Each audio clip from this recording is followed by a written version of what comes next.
शरीर अगर भगवत चरण में समर्पण करके अगर उनकी कृपा प्राप्त तुम कर सकते हो तो उससे बढ़कर और क्या मंगल अनुष्ठान हो सकता है, उससे बढ़कर और क्या बुद्धिमत्ता है संसार में। ये तो जाएगा, तो जाएगा तो उसको भगवत चरण में समर्पण कर दो ना। समर्पण माने एक स्वीकृति, प्रभु ये शरीर तुम्हारा है, और वास्तविक तो प्रभु का ही है, ये तो हमारा है ही नहीं, था नहीं, है नहीं, होगा नहीं, होता नहीं। एक स्वीकृति, वास्तविक शरीर तो प्रभु का ही है, एक स्वीकृति, हाँ प्रभु ये शरीर तुम्हारा है, ऐसे मान करके प्रभु का कर्ता बना लो। यहाँ इस शरीर में, इस क्षेत्र में, ये जो तिलक करते हैं हम, तिलक क्या है? तिलक है हरि मंदिर। ये जो तिलक है इसको उल्टा दो तो एक मंदिर का शेप आ जाएगा, देखना एक मंदिर, उल्टा करके एक मंदिर रचना करते हैं हम। दादा संघ में द्वादश मंदिर रचना करते हैं प्रातः काल, फिर उसमें भगवान को प्रतिष्ठा करते हैं, मंत्र पुर्त करते हैं, मंत्र तिलक करके फिर केशवाय नमो, हे केशव देव तुम इस मंदिर में प्रतिष्ठित हो जाओ। फिर नारायण नमो, उधर में नारायण नमो, ए नारायण प्रभु तुम इस मंदिर में प्रतिष्ठित हो जाओ। माधवाय नमो, गोविंदाय नमो, विष्णुवे नमो, मधुसूदनाय नमो, त्रिविक्रमाय नमो, वामनाय नमो, श्रीधराय नमो, ऋषिकेशाय नमो, पद्मनाभाय नमो, दामोदराय नमो, वासुदेवाय नमो। द्वादश संघ में द्वादश तिलक रचना करके उस मंदिर में हमने भगवान को प्रतिष्ठा कर दिया। प्रभु ये तुम्हारे निवास स्थली है, ये घट में तुम निवास कर रहे हो, ये घट मैं नहीं हूँ, मैं इस घट में दास बन के तुम्हारी प्रसन्नता संपादन के लिए हम कर्म करेंगे, और कर्म भी तुम कराओगे, हम नहीं करेंगे।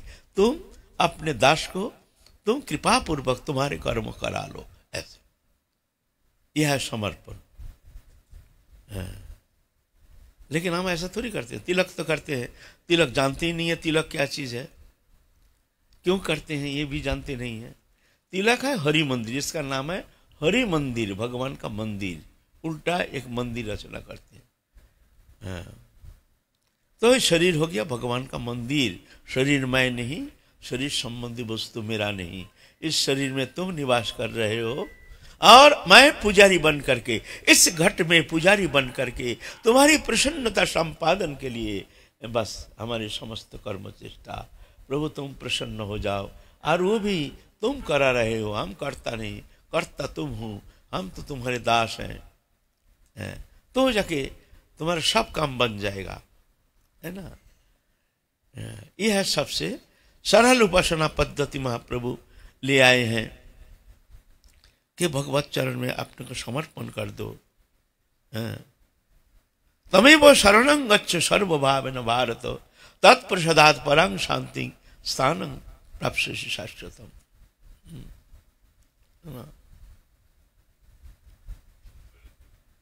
तुम सर्वत भाव से उनके शरणागत हो जाओ, समर्पित हो जाओ। समर्पित माने समर्पण क्या है? समर्पण माने तुम ये अहंकार के द्वारा तुम जो कर्तृत्व अभिमान लेकर के संसार चक्र में कर्म का कर्ता बन के, संसार के कर्ता बन के, समस्त कर्म के कर्ता बन के, भोक्ता बन के तुम जो कर्म कर रहे हो, ये है बंधन का कारण। कर्म बंधन का कारण नहीं है। बस तो इससे मुक्त होने के लिए क्या करना है? नहीं, ये वृत्ति को तुमको बदलना है। कर्ता प्रभु को मान लो तुम कर्ता हो इस घट में, हम तुम्हारे दास हैं, जो करा रहे हो तुम करा रहे हो। स्त्री पुत्र कुटुंब परिवार जो भी है ये तुम्हारा है, हमारा नहीं। कर्मवश हमको संयोग तुमने दे दिया, ठीक है संयोग हो गया, लेकिन ये मेरा नहीं। ये तो एक दिन आगंतुक संबंध, एक दिन तो अपना अपना कर्म संस्कार अनुसार अपना अपना राह में चल देगा, उस दिन पीछे मुड़ के भी नहीं दिखेगा। लाख रोदन करो, लाख चेष्टा करो, फिर कभी किसी जन्म में कभी तुम फिर मिलोगे नहीं। आगंतुक संबंध हो, ऐसे जान करके सबको प्रभु का जन मान करके तुम अकर्ता बन के प्रभु का प्रसन्नता संपादन ही तुम्हारे जीवन का एकमात्र उद्देश्य लेकर के तुम कर्म करोगे तो वो कर्म तुम्हारे मुक्ति का कारण हो जाएगा। कर्म बंधन का कारण नहीं, कर्म आसक्ति और कर्तृत्वपन ही बंधन का कारण है। कर्तृत्वपन गया तो बस वो कर्म तुम्हारे बंधन का कारण नहीं है। प्रकृति क्रियमानानि गुण कर्मणि सर्वश अहंकार विमूढ़ात्मा कर्ता अहम इति मन्यते। मैं अपने को कर्ता ये मान करके संसार चक्र में घूम रहा है। इसीलिए प्रभु आए हैं, जनाब प्रभु के चरण में अपने को समर्पण कर दो, मैं तुम्हारे हूँ प्रभु। और क्या सरल उपासना, न तुम तो प्यार करते हो ना संसार के अपने समस्त परिवार को, तुमने अपने तन मन दे करके उनकी खुशी करने के लिए तुम कितना कर्म चेष्टा, कितना कुछ करते हो। भगवान कहते हैं हमको भी तुम ऐसे प्यार करके देखो ना, हम तुम्हारे घर के, तुम्हारे हृदय के समस्त अंधकार को हम नष्ट कर देंगे, तुम्हारे संतप्त हृदय को हम देखो आनंद में भर देंगे एकदम। तुम्हारे हृदय में देखो इस तरह से खुशी भर देंगे, तुम्हारे कोई चिंता नहीं रहेगी। तुम हमसे थोड़ा सा प्रेम करके देखो ना। संसार तो कहते हैं हमको देव देव देव देव, भगवान कहते हैं हमको कुछ चाहिए नहीं, हमको कुछ चाहिए नहीं। हम ये नहीं कह रहे तुम हमको 56 भोग बनाओ, हमको बढ़िया बढ़िया खिलाओ पिलाओ। ये संसार में कौन सा वस्तु तुम्हारा है तुम हमको दोगे? ना फिर भी तुम्हारे मन में इच्छा है तो पत्रं पुष्पं फलं तोअंग जो में भक्त प्रजुच्यति तदहं भक्त पढ़ितमस्नामि प्रजुतात्मनः। पत्र पुष्प फल जो भी है तुम्हारे पास, पत्र माने तुलसी पत्ता, यहाँ पत्र माने पत्र खाने का चीज़ नहीं है, लेकिन तुलसी पत्ता, जो एक गिलास जल और एक दल तुलसी दे करके तुम वही हमको निवेदन करो ना, बस उसी में हम प्रसन्न हो जाएंगे। तुलसी दल जलमात्रेण जलस्य चुलकेन वा विक्रीणित स आत्मनं भक्तव्य भक्त वत्सल। एक गिलास जल तुलसी जो हमको प्रदान करते हैं, मैं उसको ऋण चुकाने के लिए मैं चिंतित हो जाता हूँ, आत्मा तक अपने व्यस्त के लिए मैं तैयार हो जाता हूँ। विक्रीणित स आत्मनं, भगवान इतने कृपालु भगवान। फिर भी देखो हम भगवान के लिए हमारे हृदय में कोई स्थान नहीं है, कुछ नहीं है, कुछ खोने का भय नहीं, मिलेगा अनंत। संसार से प्यार करोगे मिलेगा कुछ नहीं, सब तो नष्ट हो जाएगा, मिलेगा तुमको कुछ नहीं। और भगवान से प्रेम करोगे खोने का कोई भय नहीं, मिलेगा अनंत, अनंत शांति, अनंत आनंद, अनंत कृपा तुमको मिल जाए, कुछ खोने का भय नहीं। और संसार से प्रेम करोगे मिलेगा कुछ नहीं, ये तो खोना ही है ना। फिर भी देखो प्रभु के लिए हमारे हृदय में कोई स्थान नहीं है। कहते हमको प्रेम करो, तुम्हारा मन को हमको दो, हमको कुछ नहीं चाहिए। तुम प्रेम करते हो अपने परिवार को, अपने मेंबर को तुम कितना प्रेम करते हो, हमको भी एक मेंबर मान लो ना, हमको भी तुम्हारे एक परिवार का मेंबर जैसे ही मान लो ना। इसलिए हमारे महाप्रभु लाए हैं ये उपासना पद्धति, दास्य सुख वात्सल्य मधुर।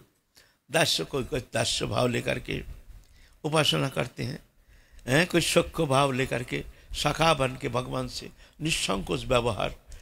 भगवान अनंत विभु अनंत कोटि ब्रह्मांड नायक, लेकिन सखा जो है ऐसे नहीं, ये सुख भाई हमारे मित्र हैं, भगवान के कांधे चढ़ते हैं, भगवान कांधे चढ़ते हैं। ऐसे एक तदात्मता, एक प्रियता, परम आत्मीयता, परम प्रेमास्पद, ये सत्य नहीं, कल्पना नहीं। जो ऐसे कल्पना करो, ऐसे भगवान से इतने प्रेमास्पद संबंध, निसंकोच, निसंकोच।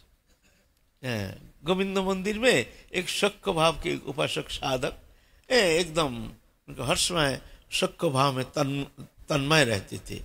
एक दिन आकर के गोविंद मंदिर के सामने जो चौकाट है वहां पर अपने पाँव उठा दिया, ए कन्हैया, ए मेरे पाँव पकड़ ले, जल्दी छू ले। मंदिर ठाकुर जी है, पाँव उठा दिया, वो जो लाकड़ी का जो मेडिकेट है ना, वहां पर पाँव उठा दिया, ले हमारा पाँव छू ले, जल्दी छू ले, नहीं तो तेरे को खेलने में लेंगे नहीं आज, जल्दी छू ले। पुजारी देखते अरे भगवान के सामने पाँव उठा दिया, मार थप्पड़ थप्पड़, 2-4 थप्पड़ मार, पागल कहीं निकल यहाँ से। उधर मंदिर के द्वार पर जा करके एक लट्ठी लेकर के बैठ गया, तू तेरे कर्मचारी से हमको भगा दिया, आज तेरे को तो मैं खेलने लूंगा ही नहीं, हमारे पाम पकड़ के तू क्षमा जाचना करेगा, क्षमा मांगेगा, तब तेरे को खेलने देंगे, बोल के डांडा से वहां तारण कर रहे हैं, निकाल तू आज घर से। ये शक्य भाव, ऐसे भगवान से ऐसे ऐसे एक सहज सरल प्रेमास्पद परम आत्मीयता परम प्रियता ऐसे होता है।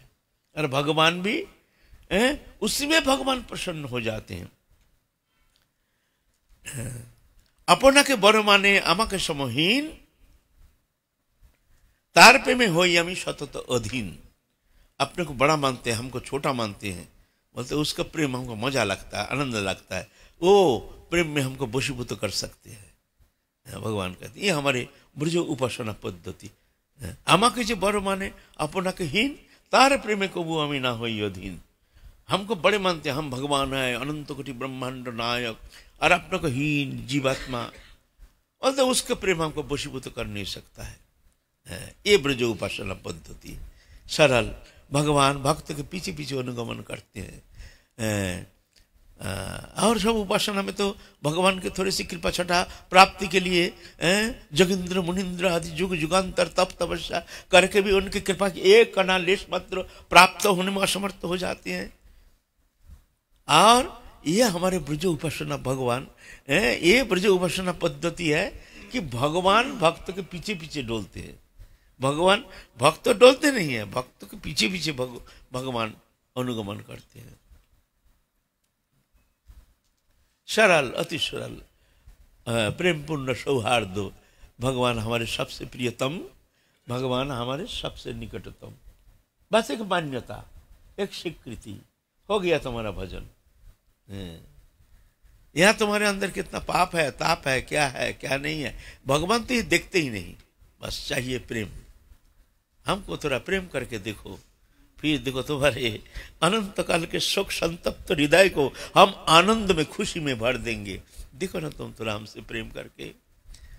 लेकिन देखो कैसे कलियुग जीव, मायाबद्ध जीव, दुखमय सागर में अनंत काल से गोता लगा रहा है, फिर भी भगवत भजन करने के लिए उनके लिए हृदय में कोई स्थान नहीं है ना। तो महाप्रभु ये सरल उपासना प्रदान किए हैं, जो हमको एक तुम परिवार का ही मेंबर मान लो, दास्य भाव अच्छा लगे, नहीं तो शोक भाव, नहीं तो वात्सल्य भाव। जैसे हमारे यहाँ गोपाल सेवा करते, गोपाल जी हैं, गोपाल बात करते हैं, गोपाल खाते हैं, गोपाल जो जो हृदय से जो गोपाल सेवा करते हैं ना, उनसे पूछो जाकर के बात सत्य है कि झूठा है, जाके पूछो ना। गोपाल खाते हैं, गोपाल बात करते हैं, भावना। एक दिन एक मैया का सत्य घटना है, मैया का हाथ से गोपाल गिर गया तो मैया ने जम के रोना शुरू कर दिया। अरे मेरा गोपाल गिर गया, मेरा गोपाल गिर गया। अपने बेटा, सब बड़े बड़े बेटा हैं, सब आए हैं। अरे तुम रोते क्यों हो, तो टूटा फूटा तो कुछ नहीं। नहीं चोट लग गया, देखो ना, इतने ऊंचे से गिर गया तो चोट तो लग गया है ना, देखो तो क्या करें। अरे कोई डॉक्टर तो बुलाओ, कोई भावना ऐसी है, कोई डॉक्टर तो बुलाओ। अब मैया रो रहा, डॉक्टर बुलाओ, हमारे बेटा का क्या हो गया, हाय हाय मेरे गोपाल का क्या हो गया, इतना ऊंचा से गिर गया, डॉक्टर तो बुलाओ। और बेटा लोग देखते मैया को शांत करने के लिए, भाई डॉक्टर को झूठ मूठ का ही बुला लाओ। डॉक्टर आया, डॉक्टर भी जानते हैं इसको क्या दिखेंगे, ये तो भाव है, ये अंतर जगत की भावना है, मैया का भावना ऐसी है, क्या करें। झूठ मूठ का डॉक्टर बोलता नहीं मैया कुछ नहीं हुआ, ठीक है, ये तो ठीक है। ना तुम तो जो छाती में लगा था वो तो लगाया नहीं, टेथिस्कोप है ना, वो तो लगाया नहीं। मैं कहता तुम तो वो जो छाती में लगाता है वो तो तुमने लगाया नहीं, तो क्या दिखा था हमारे बेटा को, तुमने क्या दिखा। तो बेटा का बड़े बेटा जो है कहते थोड़ा लगा दो ना। डॉक्टर ने टेथिस्कोप लेकर के और देखते हैं, लुब डुब, फिर लगाया, फिर देखते वही आवाज, फिर देखते वही आवाज। सत्य घटना है। डॉक्टर एकदम दिमाग खराब हो गया, कैसे संभव, लुब डुब। जब टेथिस्कोप लगाते हैं लुब डुब, बोले ऐसी बात है, हम इसको एक विग्रह मानते हैं। सब छोड़ के डॉक्टर साधु हो गया, सत्य घटना है, एकदम सत्य घटना है। डॉक्टर साधु हो गया, ऐसे सत्य है। और हम मिथ्या के पीछे इस तरह से भाग रहे हैं, ये डॉक्टर ही हमको क्या करेगा। वहीं से साधु हो गया। एक विग्रह के छाती में जब वो टेथिस्कोप लगा दिखते हैं, उसमें लुप डुप लुप डुप लुप डुप आवाज हो रहा है। तो ऐसे भाव से प्रभु उसको स्वीकार कर लेते हैं।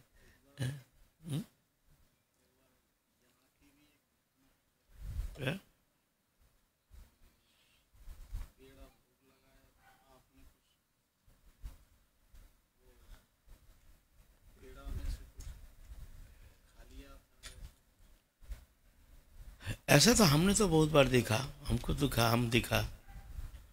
भोग लगा है, भोग के सब चिन्हित है। भोग जैसे खाने से जैसे चिन्हित हो जाता है, ऐसे चिन्हित है, ऐसे बहुत ऐसे दिखाया ठाकुर जी हमको। तो ऐसा होता है, ये झूठा नहीं है। लेकिन चाहिए भाव, ऐसे प्रेम पूर्ण ऐसे भाव होने से वो साधक अवश्य अनुभव करते हैं। ठाकुर जी उसको अवश्य अनुभव कराते हैं। तो महाप्रभु ने ये प्रेम, ये जो ब्रज प्रेम, ये सरल उपासना पद्धति लाए हैं और आचरण करके दिखाए हैं, अपने पार्षदों को साथ लाए हैं। देखो ये ब्रज उपासना, सरल सहज उपासना। सिर्फ भगवान कहते हैं तुम्हारे मन को हमको दो, हमसे प्रेम करो, और कुछ नहीं चाहिए, कुछ नहीं चाहिए हमको। ना 56 भोग चाहिए, ना कुछ गहना चाहिए, अलंकार चाहिए, कुछ नहीं चाहिए। बस तुम हमको सिर्फ प्रेम करो, उसमें ही हम प्रसन्न हो जाएंगे। तो हमारे आलोच्य विषय चल रहा है रामाई ठाकुर, महाप्रभु के पार्षद रामाई ठाकुर, वंशी बदनानंद ठाकुर महाप्रभु के प्रिय पार्षद। वंशी बदनानंद ठाकुर महाप्रभु के अंतर्ध्यान के बाद विरह संतप्त होकर के अब शरीर हम छोड़ देंगे, ये शरीर धारण करना संभव नहीं। महाप्रभु के विरह से हमारे हृदय इतना व्यथित हो गए। अपने पुत्रवधू जो थी, बहुत ही ससुर को अपने पिता से भी ज्यादा मानती थी। बोलते हैं पिताजी आप जाएंगे तो हम कैसे रहेंगे, आप मत जाओ। बोलते ना हम तो बेटी, हम तो जाएंगे, अब हम समाधि ले लेंगे। तो तू दुख नहीं कर, मैं तेरे गर्भ में मैं दोबारा जन्म लेके आऊंगा, जा, तेरे को खुशी करने के लिए। तो वहीं पर समाधि लगा करके वो तो अपने शरीर छोड़ के नित्य धाम चले गए वंशी बदनानंद ठाकुर। 1 साल बाद उनके पुत्र चैतन्य दास उनकी पत्नी के गर्भ में जन्म लिए हैं, ये रामाई ठाकुर। नित्यानंद प्रभु के सहधर्मिणी 2 स्त्रियां, वसुधा और जाह्नवा। वसुधा माता साक्षात रेवती है, नित्य धाम के बलराम की पत्नी। जाह्नवा माता राधा रानी की छोटी बहन अनंग मंजरी। ये अनंग मंजरी, इनके कोई संतान नहीं हुई। तो ये जाह्नवा माता चैतन्य दास से मांग लिया, जो तुम्हारे जो पुत्र होगा, बड़े पुत्र को हमको देना पड़ेगा। तुम्हारा 2 पुत्र होगा तो बड़े पुत्र जो है उसको हमको अवश्य देना तुम। तो जा करके, ये तो हम लोग आलोचना की है, उनको ले आए हैं। ले करके पालन पोषण शिक्षा व्यवस्था सब रकम हर तरह से माँ की कृपा से पुष्ट होकर के वो समस्त तत्व में एकदम परंगम हो गए। माँ की अद्भुत कृपा। और इधर वसुधा माता के पुत्र है वीरचंद्र प्रभु, ये भी महाप्रभु के आवेश अवतार। और जाह्नवा माता गोदी में लिए हैं, वंशी बदनानंद ठाकुर रूप में आए हैं रामाई ठाकुर। रामाई ठाकुर समस्त तीर्थ पर्यटन किए हैं, घूम घाम के आए हैं। अपने पिता के घर गए हैं, जहाँ उनके पिता कुलिया ग्राम में रहते हैं, वहाँ घूमने के लिए गए। पिता उनके विवाह की व्यवस्था किया, लेकिन बहुत दुखी होकर के बोले हम शादी तो नहीं करेंगे। बहुत कोशिश की है, जो इतना सुंदर पुत्र है हमारे, शादी करके गृहस्थ आश्रम रचना करेंगे तो माता पिता की कितनी आनंद होनी चाहिए ना। तो बोलते माँ ऐसी बात नहीं आए, तुम्हारे कुल में, एक कुल में अगर एक वैष्णव जन्म लेता है तो 21 प्रियां बिना साधन से मुक्त हो जाता है। ऐसे हैं। एक बार जौनपुरी में रौरव नरक में सब उधर भून रहे हैं सब जीवात्मा को, तो धर्मराज जमराज एक दिन गए हैं देखने के लिए। वहां पर देखते हैं एक जीवात्मा, वो जो जला रहे हैं जिसको सब सजा दे रहे हैं, एक जीवात्मा धर्मराज को देख करके ऐसे करके वृद्धांगुष्ठी दिखा रहे हैं, फिर भून रहे हैं, फिर वृद्धांगुष्ठी दिखा रहे हैं।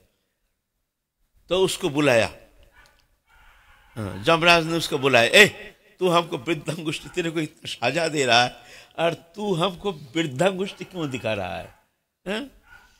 तो बोलते हैं प्रभु वृद्धांगुष्ठी हम इसलिए दिखा रहे हैं कि तुम हमको कब तक सजा दोगे, हमारे कुल में कोई वैष्णव जन्म ले रहे हैं, अब तो हमारी मुक्ति अनिवार्य है, इसीलिए मैं तुमको वृद्धांगुष्ठी दिखा रहा हूँ। अब ज्यादा दिन तुम हमको रख नहीं पाओगे नरक में, अब हमारे कुल में, हमारे वंशज में कोई वैष्णव जन्म ले लिया है। तो ऐसे है, एक कुल में एक वैष्णव जन्म लेने से, सही वैष्णव जो भजन करते हैं तो उनकी 21 पीढ़ियां जो बिना भजन से मुक्त हो जाते हैं। इस तरह से फिर देखते हैं माता पिता हमको संसार में बांधेंगे। प्राप्ति तो बहुत प्रकार, प्राप्ति तो बहुत प्रकार, मुक्ति भी बहुत प्रकार। पंचविधा मुक्ति तो है, शालुक शास्त्री समीप स्वरूप प्रसादी जो पंचविधा मुक्ति है, ये ब्रह्म साजुज्य है। तो अलग अलग साधन अनुसार यहाँ मुक्ति सभी मुक्ति पद है। आप जो साधक जो चाहते हैं, जैसे जिस घर से आए हैं, जिस जीव कोटि, वो अपने कोटि में उस घर में जाकर के उसकी मुक्ति होती है। ये जीव कोटि के सब अनंत घर है। जिस घर के जो साधक है उस घर में ही वो जाके उसकी मुक्ति होगी। सबका एक सा मुक्ति नहीं, मुक्ति अनंत है। मुक्ति माने, मुक्ति किसे कहते हैं? मूल मुक्ति शब्द का माने है ये जड़ चेतन ग्रंथि प्रकृति माने जड़ रूपा प्रकृति के साथ चित सत्ता चेतन सत्ता जीवात्मा के जो तदात्मता, तदात्मा के कारण उसके जो ग्रंथि बन गया है, जिसको कहते हैं लिंग शरीर, ये शरीर से जो मुक्त होता है, जब जाकर के ये ग्रंथि मुक्त हो जाता है तो वो है मुक्ति पद, वो है मुक्ति पद। जब तक ग्रंथि है तब तक जाकर के वो मुक्ति पद उसको प्राप्ति होना संभव नहीं है। ये ग्रंथि मुक्त, ग्रंथि मुक्ति के बाद फिर अपना अपना साधन अनुसार, जैसे हमारे जो उपासना पद्धति, ये जड़ चेतन ग्रंथि मुक्त होने के बाद क्या होता है, वो चेतन सत्य, हमारे जो भगवत अंश चेतन सत्य, शुद्ध सत्य जाकर के राधारानी के कृपा प्रदत्त मंजूरी स्वरूप उसमें जाकर के वो विलय हो जाता है, विलय हो जाता है, वो विशुद्ध सत्य में विलय हो जाता है। ऐसे अलग अलग। और जो ऐश्वर्य मार्ग के उपासक है वो चतुर्भुज मूर्ति धारण करके जाते हैं वैकुंठ लोक। जो राम उपासक है वो जाते हैं रामचंद्र के पार्षद तनु प्राप्त करके जाते हैं नित्य धाम, अयोध्या धाम जाते हैं, नित्य अयोध्या। जो सदाशिव लोग उपासना करते हैं तो शिव लोग जाते हैं। ऐसे ऐसे मुक्ति का अलग अलग है। अभी कौन जीव कोटि उनके कौन घर के हैं ये तो वही जानते हैं, भगवान जानते हैं। तो इस तरह से रामायण ठाकुर को लेकर के माता जानकी ठाकुर रानी गए हैं वृंदावन दर्शन करने के लिए। वृंदावन में जब वन भूमि प्रदर्शन कर रहे हैं, वन परिक्रमा दे रहे हैं, एक दिन देखते हैं एक घर में, एक ब्रजवासी के घर में खूब क्रंदन कर रहे हैं, छाती पीट पीट के रो रहे हैं। माँ के मन में बड़ी दया आई। रामाई को कहते हैं रामाई तो खबर ले तो क्या हो गया। तो रामाई ठाकुर कहते हैं मैया इनके एक पुत्र आज मर गया, देहांत हो गया, इसीलिए माँ रो रहे हैं। तो मैया गए देखने के लिए, इतने करुण क्रंदन। फिर मैया का पाम पकड़ के तो ब्रजो माई बड़ी रो रहे हैं, मैया बचा लो, मैया कृपा करो, मैया देखते शादी का है, शायद इनमें कुछ शक्ति हो सकती है। माँ के पाँव पकड़ के, माँ कृपा करो, माँ दया करो माँ। फिर माँ के मन में दया आई, पुत्र को जाके स्पर्श किया। ए बेटा तू सो क्यों रहा है, उठ उठ, देखते ना मैया कितना क्रंदन कर रही है, जग जा जग जा, इतने सो मत। देखते देखते बच्चा जिंदा हो गया, जिंदा उनके जीवन दान दे दिया माता जानोबा ठाकुर रानी ने। वहाँ से फिर गए हैं तो कामवन में जाकर के वहाँ गोपीनाथ जी के पास जाकर के गोपीनाथ उनको खींच करके अपने बाएं पास में ले लिए हैं। वहाँ विग्रह बन गए हैं। वहीं माता जानोबा ठाकुर रानी अपने नित्य लीला में प्रवेश कर गए हैं। वहाँ गोपीनाथ के बाएं तरफ अभी भी विद्यमान है माता जानोबा ठाकुर रानी, विग्रह बन के वहाँ अवस्थित है। और दक्षिण भाग में राधा रानी विराजमाना है। और रामाय ठाकुर बहुत व्याकुल होकर रो रहे हैं, माँ तुम चले गए, अब हम किसके लिए कहाँ जाएंगे, अब हमको जीना बड़ा मुश्किल है। तो माता ने फिर जा कर के उनको स्वप्नादेश की है, बेटा तू जा, चिंता मत कर, तू हम तेरे साथ हैं, तू जहाँ रहेगा मैं वहाँ अवश्य रहूँगी तेरे साथ। ऐसा करके एक बार रामाय ठाकुर शांतिपुर में जाकर के खूब रोदन किए। अद्वैत आचार्य प्रभु के विरह में अद्वैत आचार्य प्रभु नित्य लीला में चले गए। महाप्रभु के अंतर्धान के बाद अद्वैत प्रभु आविर्भूत होकर के कहे हैं, तुम दुखी मत हो, रामाय तुम दुखी मत हो, महाप्रभु की कृपा है तुम्हारे ऊपर है, हम भी तुम्हारे साथ हैं, तुम जाओगे तुमको कृष्ण बलराम के विग्रह मिलेगा कहीं, और उस समय हम भी रहेंगे, हमको तुम प्रतिष्ठा करना, ओ कन्हई बलाई कृष्ण बलराम विग्रह के पास में हमको तुम स्थापना करना, अवश्य स्थापना करना। तो रामाय ठाकुर के ठीक बात को ठीक समझ में नहीं आया। ऐसा कहकर तो अंतर्धान हो गए, जे तुमको रामकृष्ण विग्रह मिलेंगे और हम भी मिलेंगे, हमको तुम स्थापना करना, हम शिव रूप में वहाँ उनके दरवाजा में रहेंगे, तुम हमको स्थापना करना। तब बात तो समझ में नहीं है, क्या कह रहे हैं, कहाँ रामकृष्ण मिलेंगे, शिव जी आएंगे, अद्वैता से वो शिव जी रूप में आएंगे, कुछ जैसे कैसे लग रहा है, ये कैसे होगा। ठीक है, उधर गए हैं। माता जानोबा ठाकुर ने जब आदेश किया है, माता जानोबा ठाकुर का आदेश प्राप्त होकर के स्नान करने के लिए गए हैं। जाने से दो विग्रह कृष्ण और बलराम दोनों विग्रह आकर के लिपट गए उनके शरीर में। अरे ये विग्रह कहाँ से आए, विग्रह कहाँ से आ गया। तो विग्रह उठा के ले गए, रात को स्वप्नादेश किए, जो तुम जाओ हमको साथ लेना, तुम जहाँ रहोगे वहीं पर हमको स्थापना कर देना। फिर आदेश किए हैं माता जानोबा ठाकुर ने, तुम अब जाओ गौर मंडल भूमि में चले जाओ। आदेश प्राप्त होकर के वो विग्रह लेकर के आए हैं नवद्वीप से कुछ दूर, कालना के निकटवर्ती स्थान जंगल में, गहरा जंगल, भयंकर जंगल, वहाँ रहता था एक शेर। समस्त ग्रामवासी कहे हैं जे बाबा वहाँ जाना नहीं, वहाँ रहना नहीं, वो शेर बड़ा खतरनाक शेर है, बीच बीच में दिखता है, डर के मारे वो जंगल में कोई जाता नहीं है। रामाय ठाकुर कहते हैं हमको तो मरना ही है, हमारा मैया चली गई, अब हमको जीने का इच्छा नहीं है, हम शेर खाए जो कुछ भी हो जाए, हम जंगल में ही रहेंगे। अब मैया चले गई, हमारा सब गई, अब हमको कुछ चाहिए नहीं, अब हमको मरना ही अच्छा है। ऐसा कह करके जंगल में सब ग्रामवासी देखते हैं, भाई 20-25 आदमी डंडा लट्ठी लेकर के जब शेर नहीं आ जाए, जंगल के भीतर में जाकर के साफ सफाई करके उनकी झोपड़ी बना दिया। झोपड़ी में कृष्ण बलराम को रखे हैं, रख करके वहाँ भजन कर रहे हैं,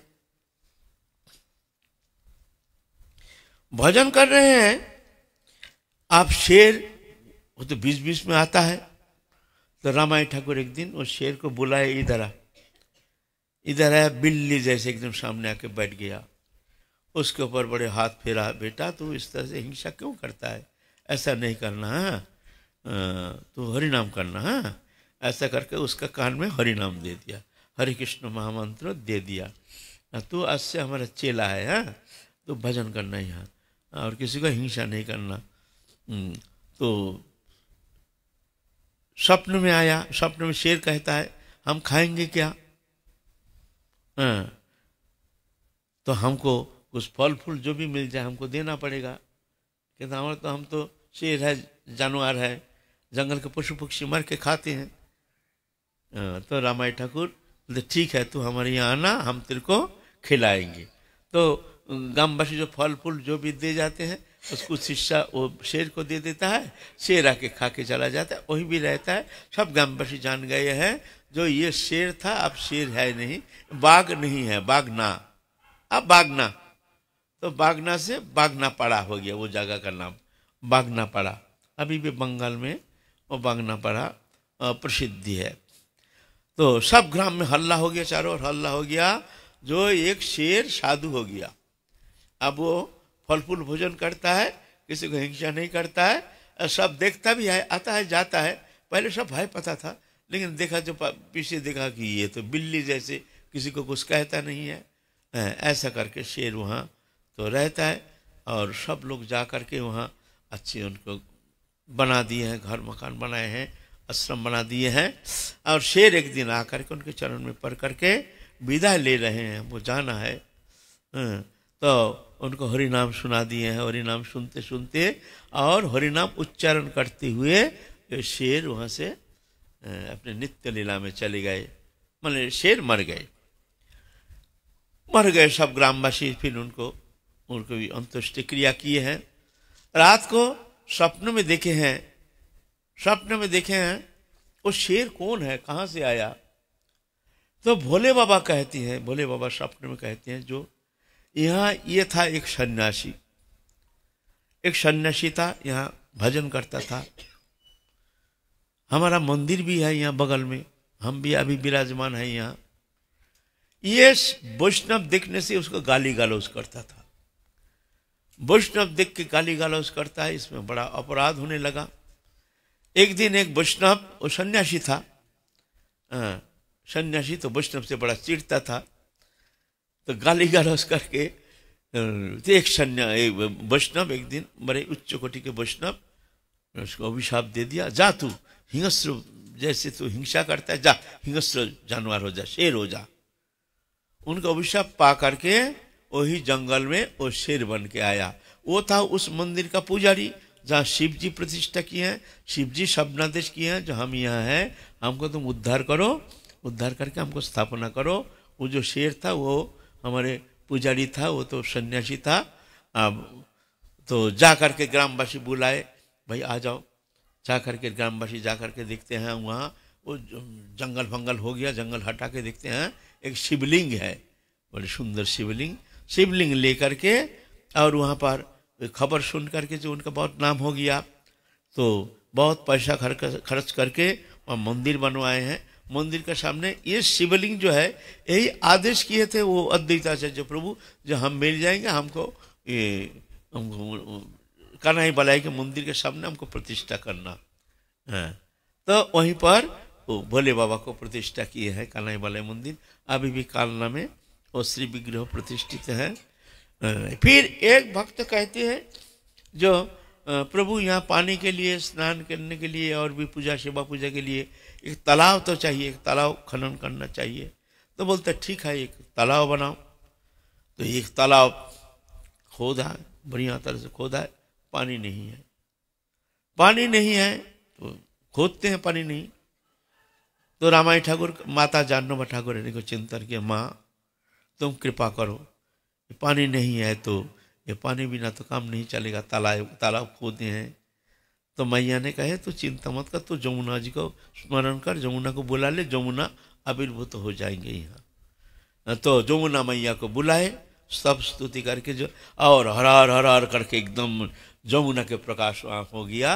तो उस तालाब का नाम रख दिया जमुना, और बड़े सुंदर स्वच्छ पानी, उस स्वच्छ पानी से वहाँ सेवा पूजा समापन करते हैं। ये खबर सुन करके खबर पहुंच गया, पहुंचते पहुंचते चला गया खरदहा में। और वहाँ हमारे वीर चंद्र प्रभु भी महान भगवान के अवतार पुरुष है, वो तो जानते हैं। अपना शरीर से 1200 नैरा नेरी प्रकट किए हैं, सब वैष्णव, तेजियान वैष्णव। आदेश करिए प्रभु, बोले तुम लोग जाओ। हमारे छोटा भैया जो बड़ा सिद्ध हो गया, हम सुने हैं, वो सीधा ही दिखाते हैं, वो शेर को चेला बनाया। तुम लोग रात 12 बजे जा करके वहाँ जा करके उनके आतिथ्य स्वीकार करो। बोले जो हम लोग को खिलाना पड़ेगा रात 12 बजे, पोष महीना, उसमें ठंडी मौसम, कड़क ठंडी, उसमें जाना। और ऐसे ऐसे वस्तु मांगना जो मिलता नहीं है। हमारे भैया सुने बड़ा सिद्ध है, माँ का बहुत कृपा पात्र है, जानवा माता की कृपा पात्र। तो देखना पड़ेगा हमारा भैया कितना बड़ा सिद्ध है, शेर को चेला बनाया। तो 1200 नैरा नैरी जय राधे करके रात 12 बजे जाकर के हाजिर हो गए हैं। और वो जंगल में वहाँ जाकर के रामाई ठाकुर देखते हैं, बड़े तेजियान, बड़े नौजवान, बड़े सुंदर दिव्य दर्शन, ऐसे नैरा नैरी सब आके हाजिर हुए। कहाँ से आए हैं? ना हम लोग खरदा से आए हैं। हमारे गुरु कौन है? आपका गुरु कौन है? ना वीरचंद्र प्रभु। अरे हमारे बड़े भैया का चेला है, अरे इनको तो सेवा होनी चाहिए, तो आदेश कीजिए क्या सेवा करें। नहीं हम लोग बहुत भूखे हैं, हम लोग को ये चाहिए वो चाहिए माने जो मिलता नहीं है ऐसे ऐसे वस्तु चाहिए उनको। फिर हमको आम खाने का मन कर रहा है, कुछ आम भी चाहिए, बढ़िया बढ़िया आम, पोष महीना में आम। ध्यान लगा है माता जानव को, ध्यान लगा, माँ बहुत विपत्ति में पड़ गए, माँ हमारे तो कुछ क्षमता नहीं है, जो भी हमारे पास अगर सद्गुण कुछ है माँ ये तो तुम्हारा ही देन है माँ। तो ऐसे बड़ी विपत्ति में पड़ गए, वैष्णव आके हमको परीक्षा ले रहे हैं, तुम माँ कृपा करो। माता जानवे कहते बेटा तू चिंता मत कर, तू जो चिंता करेगा वही मिल जाएगा। वहाँ एक बकुल वृक्ष है, उस वृक्ष में देखना हजारों आम फला हुआ है, वहाँ से आम तोड़ के लाना है। और दो थोड़ा सा चावल डाल तो बना दे, वो चावल डाल देखना तो लाखों लोग को खिलाने से वो खत्म नहीं होगा, तो चिंता मत कर। और वो बनाएगा कौन? थोड़ा सा ही चावल डाल आर की रात्रि में ग्रामवासी से बुला के चावल डाल बनाया तो भाई कितना 10-20 मूर्ति के लिए। और है वहाँ 1200। ठीक है, पत्तल दोना दे रहे हैं, पत्तल दोना कुल्ला दे रहे हैं, और 1200 को दे रहे हैं चावल डाला हो भी, जो भी चाहिए मिठाई रसगुल्ला गुलाब जामुन वो भी दे रहे हैं। बर्तन में एक ही बर्तन में ले आए हैं, बर्तन खाली नहीं होता है, देते जा रहे हैं, बर्तन खाली नहीं। 1200 को खिला दिए, फिर भी बर्तन में रसगुल्ला भरा हुआ है। और वहाँ वो बकुल वृक्ष है, वहाँ हिलाया तो धर धर करके बहुत सारे फजली आम, बांग्लादेश का बड़े फजली हिमसागर आम, ऐसे बड़े बड़े आम लेकर जितना खिला रहे आम खत्म ही होता नहीं है, पेट भर के जी भर के सबको आम खिलाए। और ठंडी पोष महीना में इससे तरह खिला करके बड़े प्रसन्न हो गए हैं। फिर जाके वीरचंद्र प्रभु के पास चले गए हैं, सब विदाई लेकर के। वीरचंद्र प्रभु देखे हैं जो हमारे भैया भाई छोटा मोटा नहीं है, माँ की पूर्ण कृपा प्राप्त किए हैं भाई, ये छोटा मोटा नहीं है, चलो भैया के पास, चलो भैया के पास जा करके हम ही मिल के आए। ऐसे करके वीरचंद्र प्रभु आए हैं मिलने के लिए। वहाँ बागना पड़ा के देख करके बड़े प्रसन्न हुए हैं। और वीरचंद्र प्रभु भी एक महान हैं, भगवती तनु है, वो तो साधारण मनुष्य कोटि नहीं है, ईश्वर कोटि हैं। दोनों भाई मिले हैं, बड़े आदर से वहाँ सम्मान से उनको रखे हैं। उसके बाद वहाँ पर विग्रह स्थापना किए हैं, और भैया तो 2-4 दिन रह करके बड़े आशीर्वाद करके, रामाई ठाकुर को आशीर्वाद करके चले गए हैं खरदा में। तो वहाँ विग्रह स्थापना किए हैं। तो वो जो रामाई ठाकुर के जो छोटा भाई, रामाई ठाकुर जब किशोर अवस्था में आए उस समय उनका छोटा भाई जन्म लिए हैं। छोटा भाई का नाम है शचीनंदन। शचीनंदन भैया को बुला लिए, भैया तू आ जा हमारे यहाँ। और शचीनंदन देखते हमारे भैया के इतने नाम है, इतने बड़े महापुरुष, हमारे भैया का सान्निध्य में रहने से ही हमारे कल्याण है, हमारे जीवन सफल होगा। कब जो कोई महत्पुरुष के सान्निध्य में रहता है, महत्पुरुष के आदेश प्राप्त करके, उनकी कृपा प्राप्त करके, उनकी प्रसन्नता संपादन के लिए जब उनकी साधन चेष्टा होती है तो जाके उसका परम मंगल होना संभव है। और जब साधक भजन करने के लिए अपने स्वतंत्र हो जाता है, कोई महत्पुरुष का अनुगत तो है ही नहीं, अपने इच्छा मनमुखी जो चाहे वही करते हैं, तो वो साधन आगे चलता नहीं है। आश्रय लोहिया भजे, आश्रय लोहिया भजे तारे कृष्ण नहीं त्याजे आर सब मरे कारण। आश्रय लोहिया भजे तारे कृष्ण नहीं त्याजे आर सब मरे कारण। इसलिए आश्रय ये वैष्णव जगत में साधन जीवन में ये सब समय महत्पुरुष, विशेष करके गुरु सान्निध्य, कोई भी आपत्ति विपत्ति संपत्ति सुख समृद्धि हर स्थिति में महत्पुरुष के अनुगत होकर के उनके आज्ञा प्राप्त करके भी चलना चाहिए। स्वतंत्र हो जाने से साधन जीवन में साधक बिगड़ जाता है, इसलिए आश्रय लेना जरूरी है। आश्रय माने उनके सानिध्य में रहना नहीं, आश्रय माने उनके आदेश पालन करना। दूर में रह करके भी आश्रय हो सकता है, दूर में है, अभी तो मोबाइल के समय है, थोड़ा सा मोबाइल से आदेश प्राप्त कर लो जे गुरुदेव हमारी ये स्थिति ऐसे, हमको अब क्या करना चाहिए, हमारे भजन ऐसे हो रही है, आप क्या करूं, मैं कौन सा पंथा अपनाऊं जिससे हमारे भजन जीवन में हम आगे बढ़ सकते हैं। तो गुरुदेव जैसे आदेश करते हैं तदनुसार ही चलना चाहिए। तद्विद्धि प्रणिपातेन परिप्रश्न सेवया उपदेक्षन्ति ते गणं गणिन तत्त्वदर्शिना। इस तरह से तो चैतन्य दास शचीनंदन जो है रामायण ठाकुर के छोटा भाई, वो उनको बुला लिए हैं, उनके तीन पुत्रों को बुला लिए हैं। तीन पुत्र है, एक राजवल्लभ और क्या नाम गोपी वल्लभ ना, क्या तीन पुत्र हैं, तीन पुत्रों को बुला लाए, क्योंकि अब समय हो गया, मन भी अच्छा नहीं है। रामायण ठाकुर सोच रहे हैं अब हम नित्य लीला में प्रवेश करेंगे। माँ चली गई है, सब चले गए, महाप्रभु पार्षद सब अपने अपने लीला संवरण कर रहे हैं, हम भी आप लीला संवरण करेंगे। तो राजवल्लभ और श्रीवल्लभ और केशव,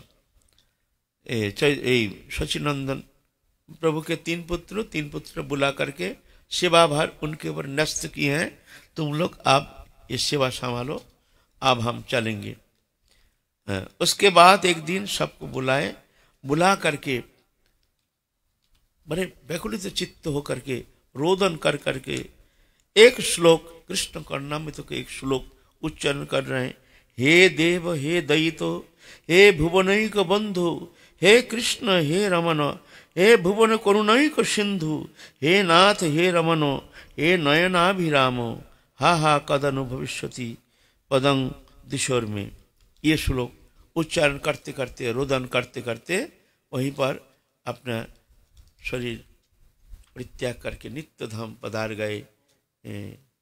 उनके वही लीला वहीं पर समाप्ति। अभी भी वहाँ वो जाते हैं दर्शन करने के लिए, बागना पड़ा उनकी लीला स्थली। आज के रामायण ठाकुर की कथा यहीं समाप्ति। फिर कल हम लोग आगे चलेंगे, जैसे महाप्रभु की इच्छा तदनुसार फिर हम लोग आगे आलोचना करेंगे। जय जय श्री राधे।